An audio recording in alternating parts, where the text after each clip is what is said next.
Hello everyone, welcome to Tashu academy banking and law. आप सभी viewer का बहुत बहुत स्वागत है। ये वीडियो है जनरल अवेयरनेस का जो बेनिफिट करेगा लॉ ऑफिसर एग्जाम को और राजभाषा अधिकारी एग्जाम को, क्योंकि दोनों के जनरल अवेयरनेस का पेपर सेम होता है। ये विदाउट डिलेस वीडियो को शुरू करते हैं। लाइक शेयर सब्सक्राइब लोग जरूर कर दीजिएगा। ये एक रिवीजन क्लास है जहां पर आपसे कोई डिस्कशन नहीं किया जाएगा, सिर्फ आपको क्वेश्चन और आंसर बताया जाएगा। बट यहां पर आपसे कुछ प्रश्न जरूर पूछे जाएंगे और उसका आंसर आपको कमेंट बॉक्स में देना अनिवार्य है। उम्मीद करता हूं अब तक आप लोगों ने जीए का पोर्शन काफ़ी अच्छे से कंप्लीट कर लिया होगा। अब ये रिवीजन का दौर है। केवल सिर्फ आपके पास 3 डेज बच रहे हैं जिसमें आप खूब अच्छे से रिवीजन करिए।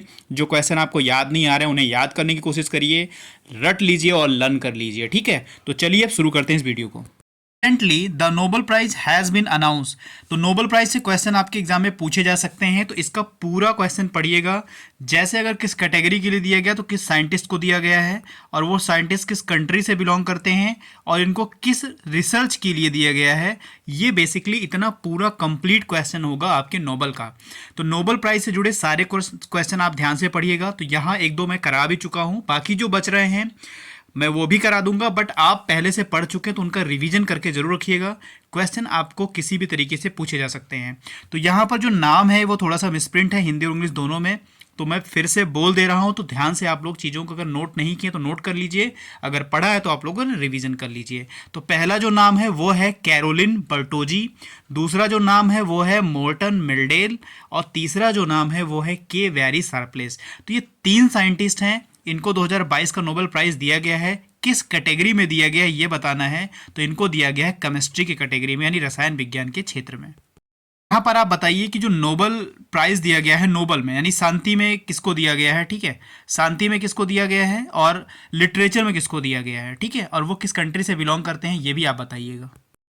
Who has recently own the UNHCR Tansen refugee award, यानी जो तानसेन शरणार्थी पुरस्कार है वो किसने जीता है, तो वो जीता है एंजेला मार्केल ने।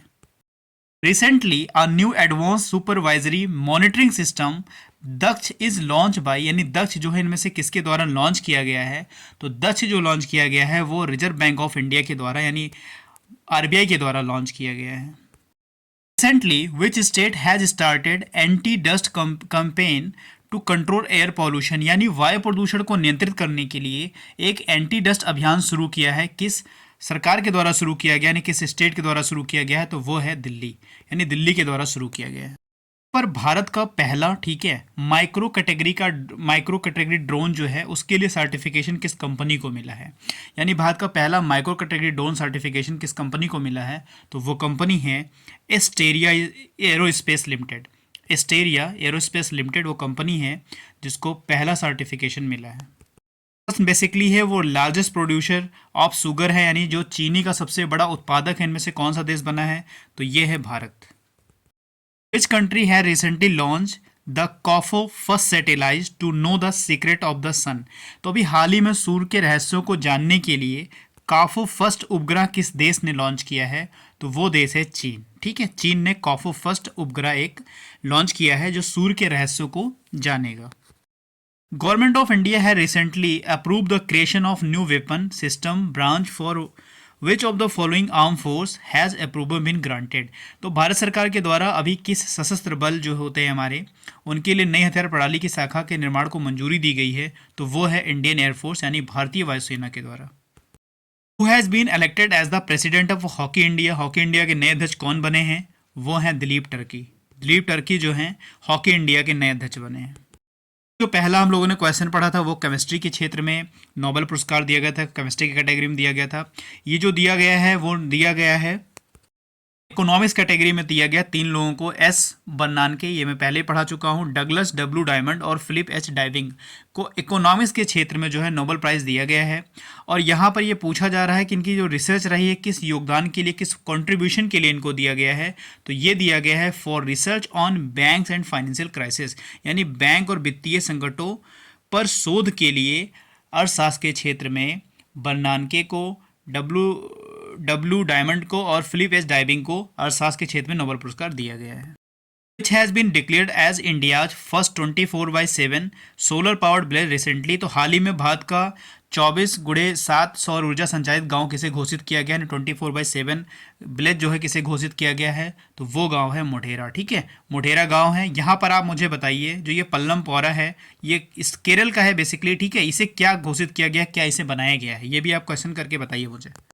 Recently by which institution education 4.0 India report has been launch, इनमें से किस इंस्टीट्यूशन के द्वारा एजुकेशन 4.0 इंडिया रिपोर्ट लॉन्च किया गया है, तो वो लॉन्च किया गया है वर्ल्ड इकोनॉमिक फोरम यानी विश्व आर्थिक मंच के द्वारा। बेसिकली ये पूछा जा रहा है कि जो अभी सेकंड यूनाइटेड नेशन वर्ल्ड जियो स्पेशियल इंफॉर्मेशन कांग्रेस हेल्ड हुई है वो कहाँ पर हुई है, तो वो हुई है आपकी हैदराबाद में। यानी अभी जो संयुक्त राष्ट्र विश्व भू स्थानीय सूचना कांग्रेस हैदराबाद में आयोजित की गई है। बेसिकली एक शिक्षाविद हैं, ठीक है, उनको इनमें से किसको जो है अल्टरनेटिव मेडिसिन अवार्ड दिया गया है, और ये संयुक्त अरब अमीरात का शीर्ष अवार्ड है, तो ये दिया गया है आपको वजाहत हुसैन। ठीक है, वजाहत हुसैन है, इनको दिया गया है अल्टरनेटिव मेडिसिन अवार्ड, और ये यूएई में जो है टॉप अवार्ड के नाम से जाना जाता है। रिसेंटली सशस्त्र Ramanujan award 2022 among the following who has own, तो इनमें से कौन जो है सशस्त्र रामानुजन पुरस्कार 2022 जीता है, तो वो हैं यूनकिंग टैंग। यूनकिंग टैंग जो हैं ये जीते हैं अवार्ड जो है सशस्त्र रामानुजन पुरस्कार 2022, Yunqing Tang. In October 2022 the IMF lowered India GDP growth forecast for 2022 to what percent has been done, तो कितने प्रतिशत जो है घटकर कर दिया गया है ये, तो ये 6.8% हो गया है IMF का अनुमान। Recently launched Telemanus initiative is an initiative related to which of the following healthcare? Tele-MANAS जो पहल है वो किस स्वास्थ्य योजना से जुड़ी है, तो वो जुड़ी है मेंटल हेल्थ से यानी मानसिक स्वास्थ्य से। Which state has recently announced India's first और स्लेंडर लोरिस सेंचुरी यानी अभ्यारण्य, यानी जो ये किडावर स्लेंडर लोरिस अभ्यारण्य है, ठीक है, ये किस राज्य द्वारा की गई है, तो वो राज्य है तमिलनाडु। तमिलनाडु के द्वारा किया गया है।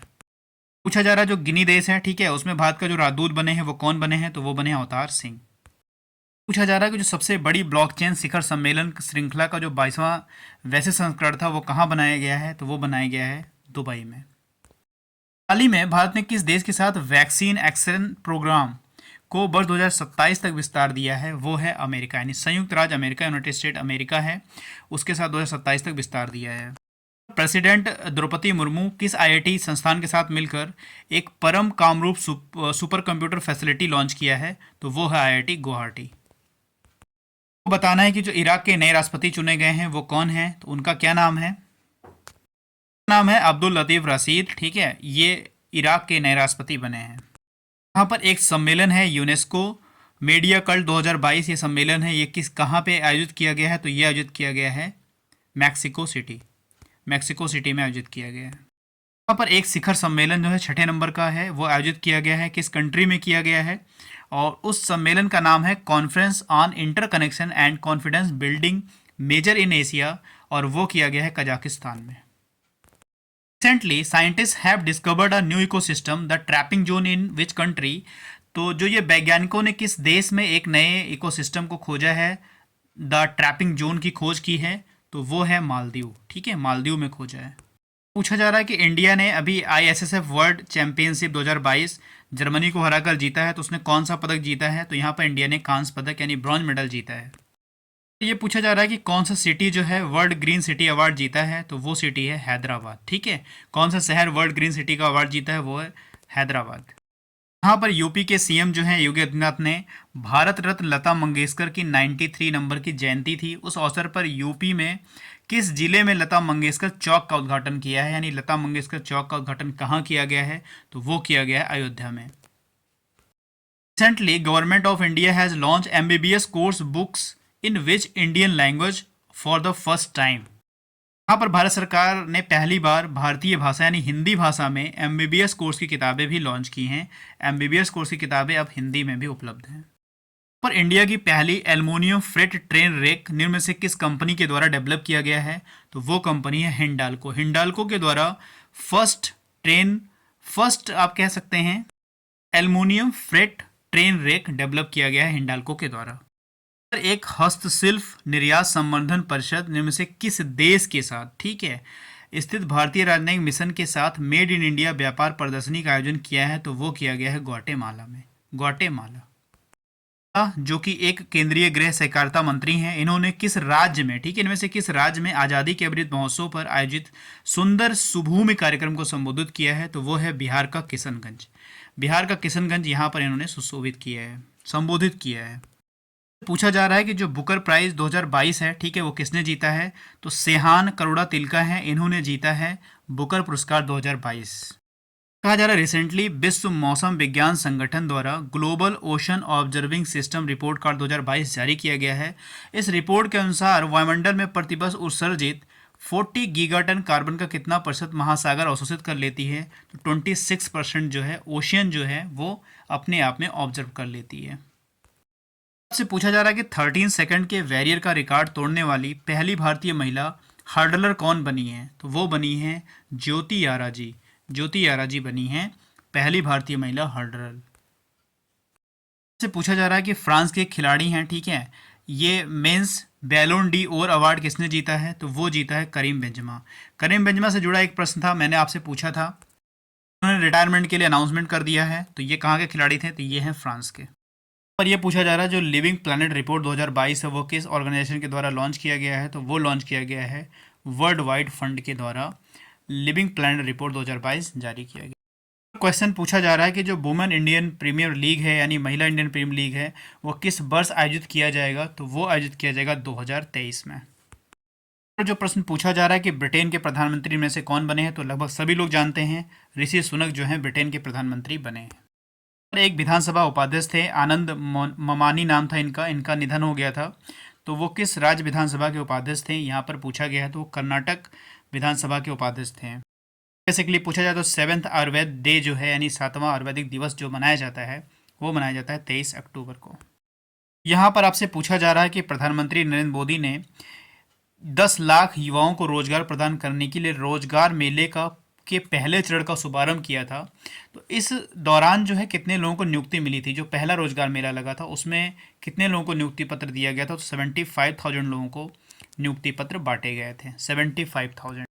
सरकार के स्किल इंडिया पहल के हिस्से के रूप में electronic sector skill council of India ने निम्न में से किसके साथ एक स्किल पहल के रूप में एक समझौता ज्ञापन पर हस्ताक्षर किया है?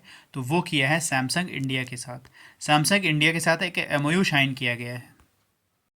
पूछा जा रहा है कि जो BCCI है, ठीक है, उसके प्रेसिडेंट कौन बने हैं? तो उसके प्रेसिडेंट बने हैं रोजर बिन्नी। रोजर बिन्नी को BCCI का नया अध्यक्ष बनाया गया है।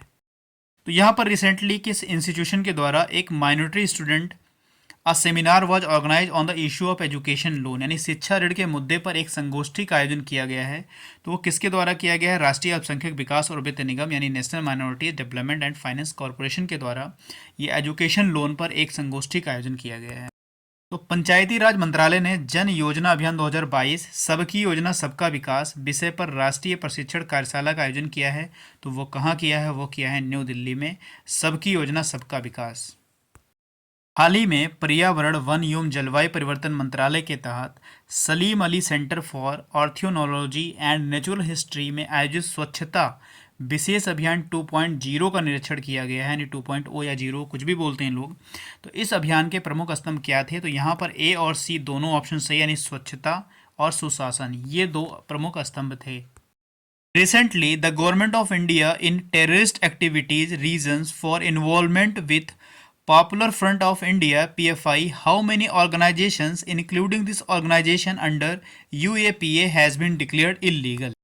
यहाँ पर भारत सरकार ने आतंकी गतिविधियों में संलिप्तता के कारण पॉपुलर फ्रंट ऑफ इंडिया यानी PFI सहित कितने संगठनों को UAPA के तहत इलीगल डिक्लेयर कर दिया है? तो वो है टोटल 8 को जो है इलीगल घोषित कर दिया है।